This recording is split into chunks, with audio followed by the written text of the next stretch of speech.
گزشتہ خطبہ جمعہ میں جنات کے تعلق سے کچھ باتیں ہم نے پیش کی تھی اور آج کا بھی جمعہ اسی موضوع پر منحصر ہے۔ آئیے سب سے پہلے ہم یہ جان لیں کہ جن کو جن کیوں کہا جاتا ہے۔ جن کا اصل معنی ہوتا ہے پوشیدہ ہونا، مخفی ہونا۔ چونکہ یہ مخلوق انسان کی نظروں سے اوجھل ہوتی ہے، انسان کی نظروں سے پوشیدہ ہوا کرتی ہے، اس لیے اس مخلوق کو جن کا نام دیا گیا۔ اسی سے لفظ جنین ہے۔ جنین عربی زبان کا لفظ ہے، اس کے معنی ہوتے ہیں ماں کی پیٹ میں وہ بچہ جو پوشیدہ ہوتا ہے، اس بچے کو بھی جنین کہا جاتا ہے، تو اسی لفظ سے ماخوذ ہے۔ اسی طرح سے ڈھال کو عربی زبان میں مجن کہتے ہیں، چونکہ ڈھال جنگجو کو دشمن کی تلوار سے چھپاتی ہے، اس لیے اسے بھی مجن کہا جاتا ہے۔ انسانوں کے درمیان میں رہنے والے جنات کو عربی زبان میں عامل کا لفظ دیا گیا ہے، اور وہ جنات جو بہت زیادہ سرکش ہوا کرتے ہیں ان کو شیطان کہا جاتا ہے۔ اسی طرح سے جو بہت زیادہ سرکشی اور بہت ہی زیادہ طغیانیت کے مالک ہوا کرتے ہیں ان کو مالک کہا جاتا ہے، اور وہ جنات جو بہت ہی زیادہ طاقتور ہوتے ہیں، بہت زیادہ قوت والے ہوتے ہیں، ان کو عفریت کہا جاتا ہے۔ قرآن کریم کے اندر بھی یہ لفظ مستعمل ہے، بہت زیادہ طاقتور جنوں کو عفریت کہا جاتا ہے۔ جنات کو انسان ان کی اصلی شکل میں نہیں دیکھ سکتے، مگر جانور یہ جنات کو دیکھ لیتے ہیں۔ بخاری اور مسلم کی روایت ہے، رسول اکرم صلی اللہ علیہ وسلم نے فرمایا اذا سمعتم صياح الديكة فاسألوا الله من فضله وإذا سمعتم نهيق الحمار فتعوذوا بالله من الشيطان فإنه رأى شيطانا۔ رسول اکرم صلی اللہ علیہ وسلم نے فرمایا کہ جب تم مرغ کی آواز سنو، مرغ کی بانگ سنو، تو اللہ رب العالمین سے اس کے فضل کا سوال کرو۔ فاسألوا الله من فضله، اللہ رب العالمین کا فضل تلاش کرو، اللہ رب العالمین کی رحمت کا سوال کرو۔ فإنها رأت ملکا، اس لیے کہ اس مرغ نے فرشتے کو دیکھا ہے، فرشتے کو دیکھ کر ہی یہ بانگ لگائی ہے، فرشتے کو دیکھ کر ہی یہ آواز لگائی ہے۔ اور آپ صلی اللہ علیہ وسلم نے فرمایا کہ جب تم گدھے کی آواز سنو تو اللہ رب العالمین کی شیطان سے پناہ چاہو۔ فإنه رأى شیطان، اس لیے کہ گدھا شیطان کو دیکھ کر کے آواز دیتا ہے۔ تو بخاری مسلم کی اس روایت سے پتہ چلتا ہے کہ جانور یہ جنات کو دیکھ لیتے ہیں ان کی اصلی شکل میں، حالانکہ ہم اگر وہیں پر رہیں تو وہ مخلوق ہم کو نظر نہیں آئے گی، لیکن اللہ رب العالمین نے جانوروں کو یہ قوت دی ہے کہ وہ جنات کو دیکھ سکتے ہیں۔ کہ اس مخلوق کا ٹھکانہ اکثر ویران جگہیں ہوا کرتی ہیں، پرانے گھر، خالی گھر، میدان، صحرا، جنگلات، یہ ساری کی ساری چیزیں جنات کا ٹھکانہ ہوا کرتی ہیں، اس لیے کہ ان جگہوں پر، ویران جگہوں پر، جنگلات وغیرہ میں انسان کا آنا جانا بہت کم رہتا ہے، اس لیے یہ مخلوق وہاں پر زیادہ رہا کرتی ہے۔ اسی طرح سے رسول اکرم صلی اللہ علیہ وسلم نے فرمایا کہ یہ جنات، یہ مخلوق بیت الخلاء حمام کے اندر بھی رہا کرتی ہے، کیونکہ جو خبیث قسم کے ہوتے ہیں ان کو گندی جگہ پسند ہے۔ صحیح بخاری کی روایت ہے، اللہ کے رسول صلی اللہ علیہ وسلم جب بیت الخلاء جانے کا ارادہ کرتے تو یہ دعا پڑھا کرتے تھے، اللہم انی اعوذ بک من الخبث والخبائث، اے اللہ میں خبیث جنوں سے اور خبیث جنیوں سے تیری پناہ چاہتا ہوں۔ تو پتہ یہ چلا کہ یہ مخلوق بیت الخلاء اور حمام کے اندر بھی ہوا کرتی ہے، یہ ان کی رہائش گاہ ہے۔ اسی طرح سے یہ مخلوق سمندر میں زیادہ رہا کرتی ہے۔ آپ معاشرے میں، سماج میں ذرا دیکھو گے، جو لوگ عامل ہوا کرتے ہیں، جو جنات کو اپنے کنٹرول میں رکھنے کے دعویٰ کرتے ہیں، وہ رات کی تاریکی میں سمندر کی طرف زیادہ جایا کرتے ہیں، ان کا آنا جانا زیادہ رہتا ہے۔ رسول اکرم صلی اللہ علیہ وسلم نے فرمایا، صحیح بخاری کی روایت ہے، کہ شیطان اپنا عرش، اپنا ٹھکانہ سمندر کے اوپر رکھتا ہے اور پھر وہاں سے اپنے کارندوں کو انسانوں کے درمیان، انسانوں کو بھٹکانے کے لیے، انسانوں کو گمراہ کرنے کے لیے بھیجتا ہے۔ الگ الگ شیطان الگ الگ کام انجام دے کر کے آتے ہیں، اور آنے کے بعد اپنے قائد، اپنے رہنما ابلیس کے پاس آ کر کے سارا کارنامہ بیان کرتے ہیں کہ ہم نے یہ کام کر دیا، ہم نے وہ کام کر دیا، ہم نے فلاں آدمی کو گمراہ کر دیا۔ ابلیس سبوں کی باتوں کو سنتا ہے اور خاموش رہتا ہے، مگر وہ شیطان صحیح مسلم اور بخاری کی روایت، وہ شیطان جو میاں اور بیوی کے درمیان طلاق کروا دے، میاں اور بیوی کے درمیان جدائی پیدا کر دے، اور وہ جا کر کے ابلیس سے بیان کرے کہ میں نے آج میاں اور بیوی کے درمیان جدائی پیدا کرا دی ہے۔ ابلیس بہت زیادہ خوش ہوتا ہے، اس کو شاباشی دیتا ہے اور کہتا ہے کہ تم نے بہت اچھا کام کیا، اور اپنے اس شیطان کو اپنے سے قریب کر لیتا ہے۔ بتائیے ذرا کہ اس مخلوق کا ایک ٹھکانہ سمندر بھی ہے، دریا بھی ہے۔ اسی طرح سے خالد رضی اللہ تعالیٰ عنہ نے فرمایا کہ جہاں تک ہو سکے حتی الامکان آدمی بازار میں سب سے پہلے جانے اور سب سے آخر میں نکلنے سے بچے، اس لیے کہ بازار میں شیطان جا کر کے اپنا جھنڈا نصب کرتا ہے، اپنی ساری چیزیں لا کر کے وہاں پیش کرتا ہے، اور بازار میں انسان کو گمراہ کرنے کے لیے شیطان کو، جنات کو بہت زیادہ مواقع فراہم ہوا کرتے ہیں، کیونکہ بازار میں ہر طرح کے لوگ ہوا کرتے ہیں، مرد ہیں، عورتیں ہیں، لڑکیاں ہیں، لڑکے، ہر طرح کے لوگ ہوا کرتے ہیں۔ تو شیطان کا ایک اہم ٹھکانہ بازار بھی ہے۔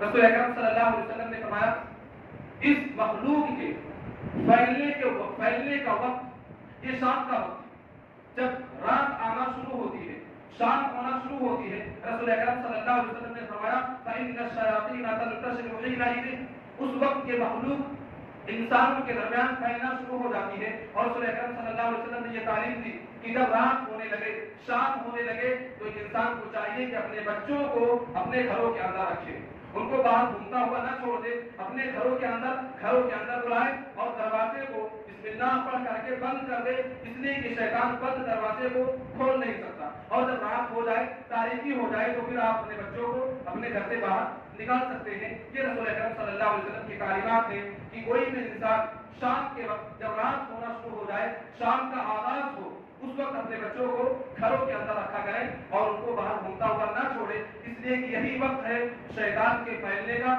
جنات کے انسانوں کے درمیان گردش کرنے کا۔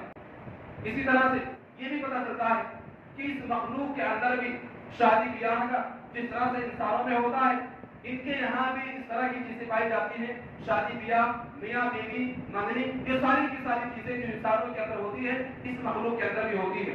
ایک بہت بڑے عالم ہیں امام شافعی رحمۃ اللہ علیہ، ایک مرتبہ یہ بیٹھے ہوئے تھے، ایک آدمی نے آ کر کے پوچھا کہ حضرت یہ بتلائیں کیا ابلیس کی بھی بیوی ہے، کہ اب کیا وہ بھی اہلیہ رکھا کرتے ہیں، شیطان کے پاس بھی بیویاں ہوا کرتی ہیں؟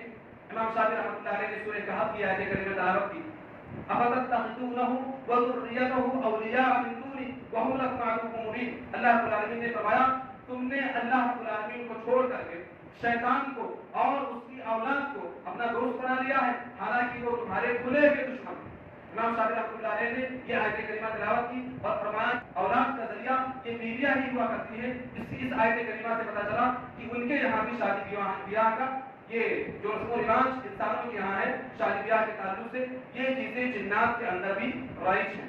جنات کی شرارتوں میں سے، جنات کی سرکشی میں سے ایک اہم شرارت یہ ہے کہ وہ انسان کی خواب میں آ کر کے انسان کو بہت زیادہ پریشان کرتی ہے۔ ڈراؤنے خواب آتے ہیں، خوف زدہ مناظر آتے ہیں، خوف زدہ آوازیں آتی ہیں، بھیانک مناظر انسان دیکھتا ہے، پریشان ہو جاتا ہے۔ رسول اکرم صلی اللہ علیہ وسلم نے فرمایا کہ جب تم میں سے کوئی بھی آدمی برا خواب دیکھے، ڈراؤنا خواب دیکھے، تو اس کو چاہیے کہ وہ اپنے بائیں جانب 3 مرتبہ تھکا دے اور 3 بار اعوذ باللہ من الشیطان الرجیم پڑھ لے، اور جس کروٹ پہ لیٹا ہوا ہے اس کروٹ کو بدل دے، دوسرے کروٹ پہ لیٹ جائے۔ خالد بن ولید رضی اللہ تعالیٰ عنہ طبرانی کی روایت، ان کو بہت زیادہ ڈراؤنے خواب آیا کرتے تھے۔ سیف من سیوف اللہ، اللہ رب العالمین کی تلواروں میں سے ایک تلوار کا لقب خالد بن ولید رضی اللہ تعالیٰ عنہ کو دیا گیا۔ بہت بڑے مجاہد، ان کی تاریخ یہ رہی کہ جب تک یہ کافر تھے، مشرک تھے، جس بھی جنگ میں شریک ہوئے کوئی بھی جنگ یہ ہار کر کے نہیں آئے، اور جب مسلمان ہوئے تب بھی کوئی بھی جنگ یہ ہارے نہیں۔ جس جنگ کے اندر بھی انہوں نے شرکت کی، تمام جنگوں میں انہوں نے فتحیابی نصیب ہوئی، ان کو فتحیابی ملی، مگر ان کو بہت زیادہ ڈراؤنے خواب آیا کرتے تھے۔ رسول اکرم صلی اللہ علیہ وسلم سے آ کر خالد بن ولید رضی اللہ تعالیٰ عنہ نے شکایت کی کہ اللہ کے رسول مجھے خواب میں بہت ڈراؤنے خواب آیا کرتے ہیں، بڑے بھیانک مناظر آیا کرتے ہیں۔ رسول اکرم صلی اللہ علیہ وسلم نے خالد بن ولید رضی اللہ تعالیٰ عنہ کو یہ دعا سنائی۔ آپ نے کہا کہ دعا پڑھ لو، سارے بھیانک خواب، سارے بھیانک مناظر، یہ ساری کی ساری چیزیں ختم ہو جائیں گی۔ آپ صلی اللہ علیہ وسلم نے فرمایا خالد یہ دعا یاد کر لو، اعوذ بک من کلمات اللہ التامۃ وشر عبادہ ومن همزات الشیاطین وان یحضرون، سنن ترمذی کی روایت۔ رسول اکرم صلی اللہ علیہ وسلم نے یہ دعا خالد بن ولید رضی اللہ تعالیٰ عنہ کو سکھلائی اور آپ صلی اللہ علیہ وسلم کا معمول تھا، صحیح بخاری کی روایت ہے کہ اللہ کے رسول صلی اللہ علیہ وسلم جب بستر پر جاتے سونے کا ارادہ کرتے تو آپ صلی اللہ علیہ وسلم سورہ اخلاص یعنی قل اللہ احد اور معوذتین یعنی قل اعوذ برب الفلق اور قل اعوذ برب الناس، یہ تینوں سورتیں اللہ کے رسول صلی اللہ علیہ وسلم کا معمول تھا کہ آپ سونے سے پہلے ان تینوں سورتوں کو پڑھ کر کے اپنے ہتھیلی پر پھونک مارتے اور اپنے پورے جسم پر جہاں تک ہاتھ جاتا وہاں تک رسول اکرم صلی اللہ علیہ وسلم اپنے ہاتھ کو ملتے تھے، پھیرتے تھے اور یہ عمل رسول اکرم صلی اللہ علیہ وسلم 3 دفعہ کیا کرتے تھے۔ آپ نے ایک مرتبہ ان تینوں سورتوں کو پڑھی، ہتھیلی پر پھونک ماری، سب سے پہلے سر، چہرہ اور آگے کا جتنا بھی حصہ ہے ہاتھ جہاں تک چاہے آدمی پھیرتا چلا جائے اور پھر پیچھے بھی جہاں تک آدمی کا ہاتھ جائے تو آدمی ان تینوں سورتوں کو پڑھ کر کے اس طرح سے عمل انجام دیتا رہے۔ رسول اکرم صلی اللہ علیہ وسلم کا معمول یہی تھا۔ ہاتھ پھیرنے کے تعلق سے ایک نقطہ مجھے یاد آیا، نماز فرض کے بعد یعنی فرض نمازوں کے بعد دیکھا یہ جاتا ہے کہ بہت سارے لوگ دعاؤں کو پڑھنے کے بعد اذکار کو پڑھنے کے بعد ہتھیلی پر پھونک مارتے ہیں، چہرے پہ ملتے ہیں، پورے جسم میں ملتے ہیں، یہ ثابت نہیں۔ فرض نماز کے بعد جو اذکار اور جو بھی عملیات ہیں جو ثابت ہیں وہ اس پوسٹر کے اندر بھی آپ دیکھ سکتے ہیں اور وہاں بھی ایک پوسٹر لگا ہوا ہے، وہاں بھی آپ دیکھ سکتے ہیں، پڑھ سکتے ہیں۔ جتنی چیزیں اس کے اندر درج ہیں، یہ اس پوسٹر میں جتنی بھی چیزیں ہیں فرض نماز کے بعد یہی چیزیں ہیں، لیکن دیکھا یہ جاتا ہے کہ لوگ فرض نماز کے بعد ان چیزوں کو پڑھ کر کے ہتھیلی پر پھونک مارتے ہیں اور پھونک مارنے کے بعد پورے جسم پر ملتے ہیں۔ بہت سارے لوگوں کو میں نے دیکھا یہیں پر، یہ صحیح اور درست نہیں ہے کہ رسول اکرم صلی اللہ علیہ وسلم سے ثابت نہیں۔ پھونک مارنا ہتھیلی پر اور پورے جسم پر ہاتھ کو ملنا یہ ثابت نہیں ہے۔ صحیح بخاری کی روایت سے معلوم ہوتا ہے کہ رسول اکرم صلی اللہ علیہ وسلم سوتے وقت یہ عمل کیا کرتے تھے، سورہ اخلاص اور معوذتین پڑھ کر کے رسول اللہ صلی اللہ علیہ وسلم ہتھیلی پر پھونک مار کر کے اور پورے جسم پر ملا کرتے تھے۔ فرض نماز کے بعد یہ عمل ثابت نہیں ہے۔ اسی طرح سے اس مخلوق کی ایک اہم شرارت یہ ہے کہ یہ گھروں کے اندر عجیب عجیب حرکتیں کرتی ہے۔ مثال کے طور سے چیزوں کا بتاتے خود ہلنا، لائٹ کا بتاتے خود بند ہو جانا، بند دروازے کے باہر سے آوازیں آنا، اس طرح کی بہت ساری حرکتیں یہ مخلوق کرتی ہے۔ رسول اکرم صلی اللہ علیہ وسلم نے اس کا حل بیان کیا، آپ نے فرمایا ان الشیطان ينفر من البيت الذي تقرأ فيه سورة البقرة، اس گھر سے شیطان بھاگ جاتا ہے، اس گھر سے خبیث جنات بھاگ جاتے ہیں جن گھروں کے اندر سورہ بقرہ کی تلاوت کی جاتی ہے۔ ایک اہم علاج آج یہ ساری چیزیں اسلامی تعلیمات کی عدم موجودگی میں لوگ اپنے گھروں میں نہ جانے کیا کیا چیزیں کرواتے ہیں۔ رسول اکرم صلی اللہ علیہ وسلم نے ایک عمل بیان کر دیا کہ جس گھر کے اندر سورہ بقرہ کی تلاوت کی جاتی رہے اس گھر میں شیطان نہیں رہتا۔ آدمی اگر اس پر عمل کر لے یہی کافی ہے۔ باباؤں کا چکر لگانا اور کاہن قسم کے لوگوں کو اپنے گھروں میں بلا کر کے اس طرح کے عملیات کروانا یہ جائز اور درست نہیں ہے۔ اسی طرح سے اس مخلوق کی ایک اہم شرارت یہ بھی ہے کہ یہ انسانوں کی چیزیں چوری کر دیا کرتا ہے۔ کوئی بھی چیز آدمی کے گھر سے چرا کر چلی جائے، غائب کر دے، عورتیں ہیں ان کے زیورات کو غائب کر دے، اور یہ اس مخلوق کی چوری کئی ساری حدیثوں سے ثابت ہے۔ سنن نسائی کی روایت ہے، ابی بن کعب رضی اللہ تعالیٰ عنہ، ابی بن کعب بہت بڑے قاری قرآن، ان کی کھجوریں روزانہ کم ہوا کرتی تھی اور یہ پریشان تھے، باہر سے کوئی لینے والا بھی نہیں آتا تھا۔ روزانہ کھجوریں کم ہو رہی ہیں، کوئی لینے والا بھی نہیں ہے، کوئی باہر سے لے کر کے جانے والا بھی نہیں ہے اور کھجوریں کم ہو رہی ہیں روزانہ۔ ایک مرتبہ ابی بن کعب رضی اللہ تعالیٰ عنہ نگرانی کے لیے بیٹھ گئے، رات میں نگرانی کرنے لگے اپنے کھجوروں کی۔ دیکھا بظاہر کتے کی شکل ایک مخلوق آتی ہے اور کھجوروں کو بھرنے لگتی ہے۔ ابی بن کعب رضی اللہ تعالیٰ عنہ نے جب اس مخلوق کو دیکھا تو بڑھ کر کے اس کو پکڑ لیا اور پوچھا کہ تم کیا کر رہے ہو، یہ کھجوریں کیوں اٹھا رہے ہو؟ اس نے کہا ابی بن کعب آپ انسانوں میں بہت زیادہ صدقہ خیرات کرتے ہو، انسانوں کو بہت زیادہ دیتے ہو، انسانوں میں بہت زیادہ آپ سب کو خیرات کرتے ہو، ہم نے چاہا کہ ہم بھی اپنا حصہ یہاں سے نکال لیں، اس لیے میں روزانہ آپ کی کھجوریں لے کر کے جایا کرتا تھا۔ ابی بن کعب رضی اللہ تعالیٰ عنہ نے پوچھا کہ مجھے یہ بتلاؤ اگر مجھے آپ کے شر سے بچنا ہو تو کیا کرنا ہوگا؟ تو شیطان نے کہا کہ آپ سورہ آیت الکرسی پڑھ لیا کریں، آیت الکرسی آپ پڑھ لیا کریں، شیطان اور جنات یہ آپ کی چیزوں کو نقصان نہیں پہنچائیں۔ اسی طرح سے آپ نے ابو ہریرہ رضی اللہ تعالیٰ عنہ کا وہ واقعہ سنا ہوگا۔ ابو ہریرہ رضی اللہ تعالیٰ عنہ رسول اکرم صلی اللہ علیہ وسلم نے ایک مرتبہ ان کو رمضان میں آنے والے زکات کی نگرانی پر معمور کیا. یہ ان زکات کی نگرانی کرتے تھے. دیکھا کہ ایک آدمی آتا ہے, انسان کی شکل میں ایک آدمی آتا ہے اور روزانہ گلے کو اٹھا کے بھرنے لگتا ہے, چوری کرنے لگتا ہے. ابو ہریرہ رضی اللہ تعالیٰ عنہ نے اس کو 3 دفعہ پکڑا, 3 دن جا کر کے اس کو پکڑا. صحیح بخاری کی روایت. ہر دن وہ آدمی یہی کہتا ہے کہ میں بہت غریب ہوں, بہت کلاش ہوں, بہت مجبور ہوں, مجھے جانے دیا جائے. ابو ہریرہ رضی اللہ تعالیٰ عنہ اس کو 2 دن تک لگاتار چھوڑتے رہے. تیسرے دن میں پکڑ لیا اور آپ نے کہا, ابو ہریرہ نے کہا کہ تم روزانہ مجھ سے وعدہ کرتے ہو کہ اگلے دن نہیں آؤں گا اور ہر دن آ جاتے ہو. آج میں تم کو نہیں چھوڑوں گا, کسی بھی حال میں نہیں چھوڑوں گا. آج میں تم کو رسول اکرم صلی اللہ علیہ وسلم کے پاس لے کر کے جاؤں گا. اس نے کہا ابو ہریرہ مجھ کو چھوڑ دو, آج میں تم کو ایک ایسی دعا بتلاؤں گا, کچھ ایسے کلمات بتلاؤں گا یرفعک اللہ بہا, جس کے ذریعہ سے اللہ تعالیٰ تم کو فائدہ پہنچائے گا. ابو ہریرہ نے کہا کیا؟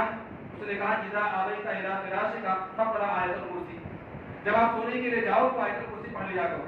میرے بھائیو دوستو, آیت الکرسی کی بہت زیادہ فضیلت ہے, بہت سارے فوائد ہیں. آدمی سوتے سمے آیت الکرسی پڑھ کر کے سو جائے تو وہ شیطان جنات کے شر سے محفوظ رہتا ہے. ابی بن کعب رضی اللہ تعالیٰ عنہ کو بھی شیطان نے آیت الکرسی پڑھنے کی تعلیم دی.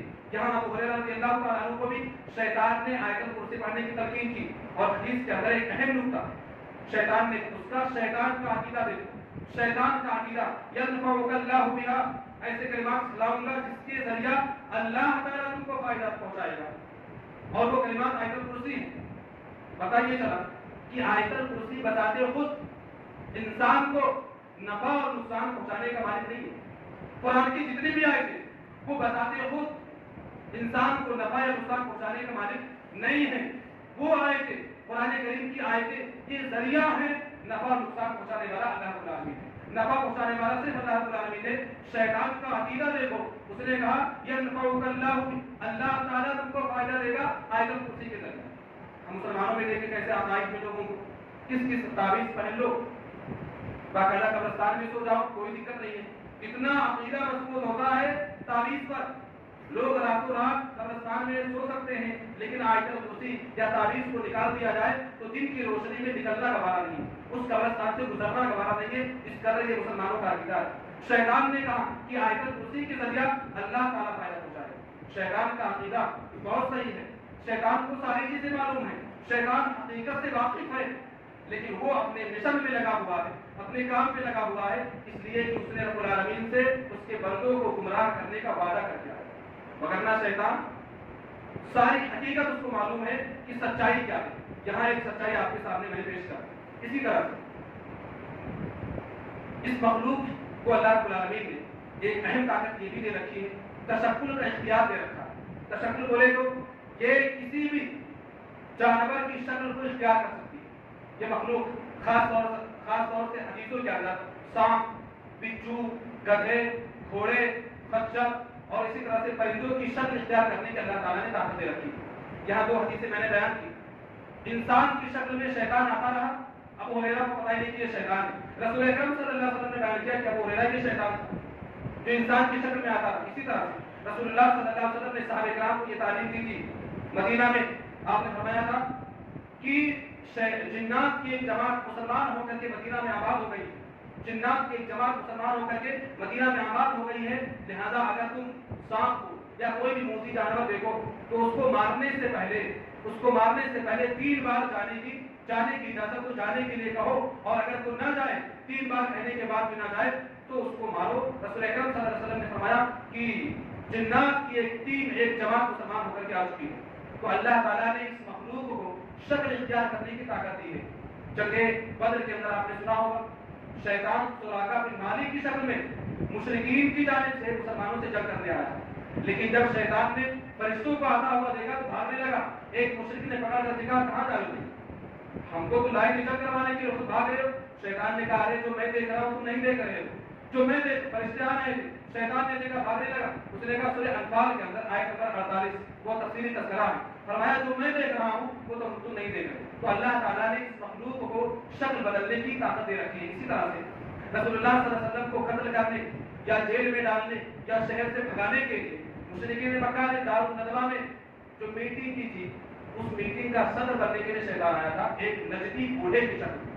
اللہ تعالیٰ نے اس کا بھی تذکرہ سورہ شیطان ایک نجدی بوڑھے کی شکل میں آیا تھا اور اس کا وہ صدر تھا. اسی نے فیصلہ کیا تھا کہ دیکھو اگر جیل میں ڈالو گے تو کبھی نہ کبھی محمد واپس آئیں گے, شہر سے بھگا دو گے پھر وہ کہیں جائیں گے, پھر کہیں جاؤ تو تم نہیں کریں گے, ایک کام کو مار ہی ڈالو. اور پھر شیطان کے اس مشورے پر تمام کے تمام مشرکین جمع ہوئے اور رسول اکرم صلی اللہ علیہ وسلم کا گھر گھیرا اور رسول اللہ صلی اللہ علیہ وسلم ہجرت کرنے پر مجبور ہوئے. تو اس مخلوق کو اللہ تعالیٰ نے شکل اختیار کرنے کی طاقت دی. ایک آخری بات قاضی ابو یعلا رحمۃ اللہ علیہ نے لکھا ہے کہ اس مخلوق میں بذات خود اتنی طاقت نہیں ہے کہ یہ اپنی شکل کو بدل سکے, یعنی ایک شکل سے دوسری شکل میں بذات خود نہیں جا سکتی. بذات خود یہ مخلوق اپنی شکل کو چینج نہیں کر سکتی. اللہ رب العالمین نے کچھ کلمات سکھلائے ہیں اور کچھ افعال ان کو بتلائے ہیں جن کلمات کو ادا کرنے کی وجہ سے, جن افعال کو انجام دینے کی وجہ سے یہ مخلوق ایک شکل سے دوسری شکل میں بدل جاتی ہے. وگرنہ بتاتے خود یہ مخلوق اپنی طاقت کو اپنی شکل کو بدل نہیں سکتی. اللہ تعالیٰ نے اس مخلوق کو کوئی نہ کوئی دعا یا کوئی نہ کوئی کلمہ بتا رکھا ہے جس کو پڑھنے کی وجہ سے یہ مخلوق ایک شکل سے دوسری شکل میں آ جاتی ہے. صحیح بخاری کی روایت کی آخری بات ہے. صحیح بخاری میں اللہ کے رسول صلی اللہ علیہ وسلم نے فرمایا شیطان سبوں کی شکل اختیار کر سکتا ہے, جنات سبوں کی شکل کو اختیار کر سکتے ہیں سوائے ایک ذات, رسول اکرم صلی اللہ علیہ وسلم کی شکل اختیار نہیں کر سکتے. صحیح بخاری کی روایت ہے اللہ کے نبی صلی اللہ علیہ وسلم نے فرمایا من رآنی فی المنام فقد رآنی فإن الشیطان لا يتمثل فی صورتی. صحابہ کرام سے فرمایا تھا کہ جس نے مجھے خواب میں دیکھا اس نے مجھے ہی دیکھا, جس نے مجھے خواب میں دیکھا وہ اس نے مجھے ہی دیکھا ہے. فإن الشیطان لا يتمثل فی صورتی, اس لیے کہ شیطان میری شکل اختیار نہیں کر سکتا. اللہ تعالیٰ نے اس سے یہ پاور یہ طاقت چھین لی ہے, وہ اللہ کے نبی کی شکل کو اختیار نہیں کر سکتا. بقیہ جتنی بھی چیزیں ہیں وہ سبوں کی شکل کو اختیار کر سکتا ہے. میرے بھائیوں دوستوں, وقت کی سیما میں بات کر چکا ہوں. انشاءاللہ زندگی رہی تو آئندہ خطبہ بھی اسی موضوع پر رہے گا. آخر میں اللہ رب العالمین سے دعا ہے اللہ تعالیٰ ہمیں اور آپ کو اس مخلوق کی شر سے بچنے کی توفیق عطا فرمائے. آمین. بارگاہ قرآن حدیث کے اندر جو تعلیمات ہیں اس مخلوق سے بچنے کے لیے ان تعلیمات کو پر عمل کرنے کی توفیق عطا فرمائے.